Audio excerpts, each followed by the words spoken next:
बाल कृष्ण महाराज की जय। जयावंदने विघ्न बाधा ना बाधे, जया चिंतने साधिका योग साधे। प्रसादात वासनिका सुगोत्रा, नमस्कार में भिक्षु का स्थान मातरा। श्री गोपाल कृष्ण महाराज की जय। तो आज श्री जगदर जयंती है और श्री जगदर जयंती की आप सब भक्त लोगों को बहुत बहुत शुभकामनाएं। आज अचानक ही मन में विचार आया कि श्री जगदर जयंती के उपलक्ष्य में एक छोटी सी कथा रखी जाए, इसलिए ये छोटी सी कथा रखी गई है। आशा करती हूँ कि आप सब भक्त लोग कथा का बहुत प्रेम भाव से, श्रद्धा से श्रवण करेंगे। तो हम अपनी कथा आरंभ करते हैं। दंडवत प्रणाम। हम भगवान को जिस नजरिए से देखते हैं, भगवान भी हमें उसी नजरिए से देखते हैं। हमारे महाराज की एक विशेषता ये भी थी कि जैसे भक्त होते थे वैसे ही महाराज बन जाते थे। जैसे बच्चों के साथ बच्चे, बड़ों के साथ बड़े और ज्ञानियों के साथ ज्ञानी, पशुओं के साथ प्रेमल भाव, प्रेमी भक्तों के साथ प्रेम भाव। ऐसे अनंत उदाहरण हैं। जैसे भक्त वैसे भगवान बन जाते थे। हेमैसा धनाइसा ये बच्चे थे, उनके साथ बच्चों जैसा प्रेम। महिम भट्ट जी ज्ञानी शास्त्री थे, उनके साथ ज्ञानियों जैसा बर्ताव। और श्री आचार्य जी थे, संपूर्ण सेवा में, शास्त्र में, हर कार्य में महान भक्त थे।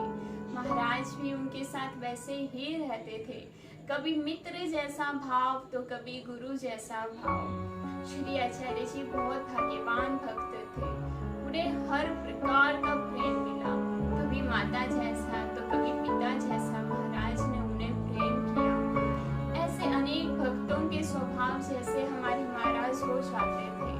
राजाओं के साथ राजा तो गरीब के साथ गरीब।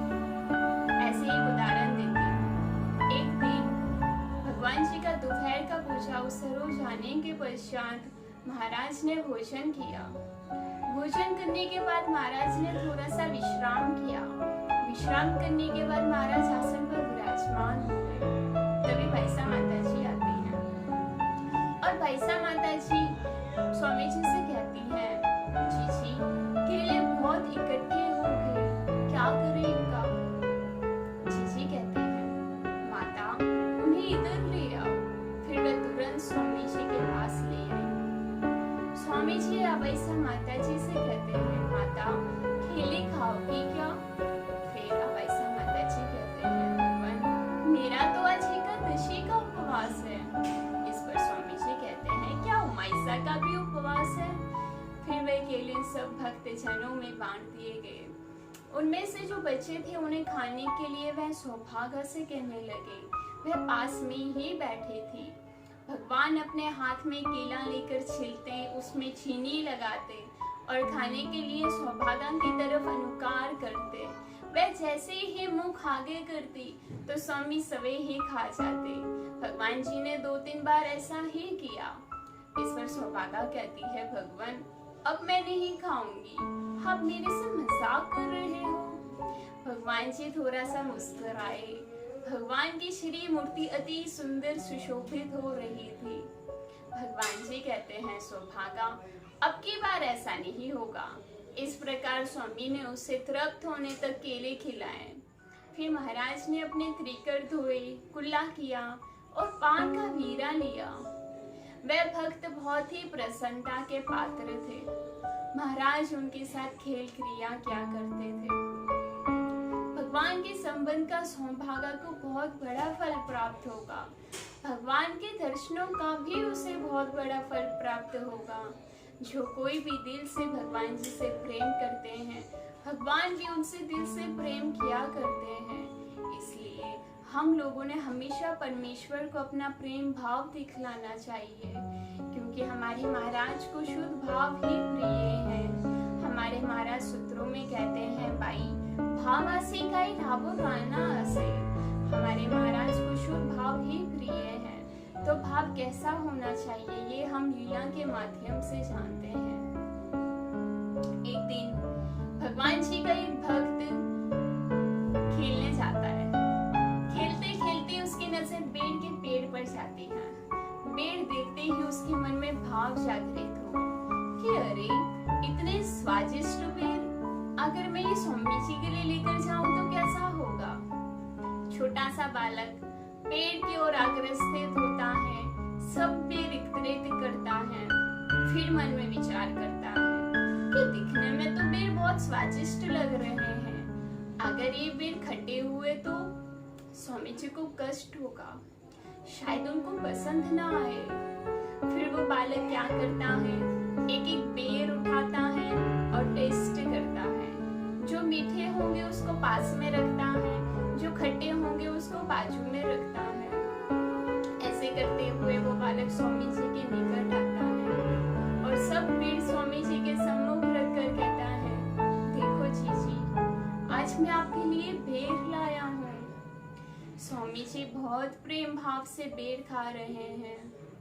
फिर कुछ समय बाद बैसा माता जी आती है और बैसा माता जी बहुत क्रोधित हुए, कटुक शब्द बोलने लगी कि अरे ओ कल मोहे, ये क्या कर रहे हो तुम, भगवान जी को अपने झूठे बेर खिला रहे हो।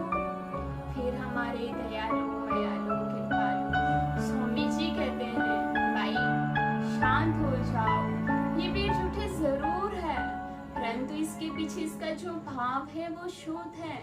इस बालक का भाव हमें प्रिय लगा, तो भाव कैसा होना चाहिए, भाव हो तो मीराबाई जैसा हो। तो भक्त क्या कहते हैं, कौनी कहती है भगवानी आती नहीं, भक्त मीरा की जैसे बुलाती नहीं। कौनी कहती है भगवानी खाती नहीं, भक्त भाई देव जैसे बेर खिलाते नहीं, भक्त भाई देव जैसे बेर खिलाते नहीं। भगवान को बुलाने की ताकत रखनी पड़ती है, तब जाकर भगवान आते हैं। वो ताकत मीराबाई के पास में थी। भगवान को भोजन खिलाने की ताकत रखनी पड़ती है, तब जाकर भगवान जी दौरे दौरे आते हैं। वो ताकत भाई देव भक्त के पास थी। इसलिए कोई भी क्रिया करनी हो वो शुद्ध भाव युक्त ही करनी चाहिए, क्योंकि हमारे महाराज को शुद्ध भाव युक्त ही क्रिया पसंद है। तो स्वामी जी को हमेशा शुद्ध भाव युक्त क्रिया ही पसंद है। अगर हमें परमेश्वर को प्राप्त करना है तो ज्ञान युक्त शुद्ध भाव से ही क्रिया करनी चाहिए, वो ही भगवान को प्रिय है, उसी से भगवान जी हमें प्राप्त होंगे। क्योंकि भगवान जी का एक सूत्र है, भावहीन तो देवहीन। इस सूत्र का मतलब ये है कि जिसके अंतःकरण में शुद्ध भाव नहीं, उसके मन में देव भी नहीं। इसलिए हमें हमेशा परमेश्वर को अपना शुद्ध भाव दिखलाना चाहिए। तो समय ना होने के कारण मैं अपनी कथा यहाँ पे समाप्त करने वाली हूँ।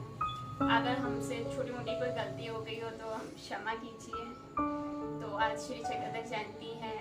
हमारे साधन दाता स्वामी जी से मैं यही प्रार्थना करती हूँ कि आप सब भक्त लोगों को भगवान जी का प्रेम दान मिले, उनकी सेवा दासे करें और भगवान जी का आशीर्वाद हमेशा सदा आप सब भक्त लोगों पे बना रहे हैं।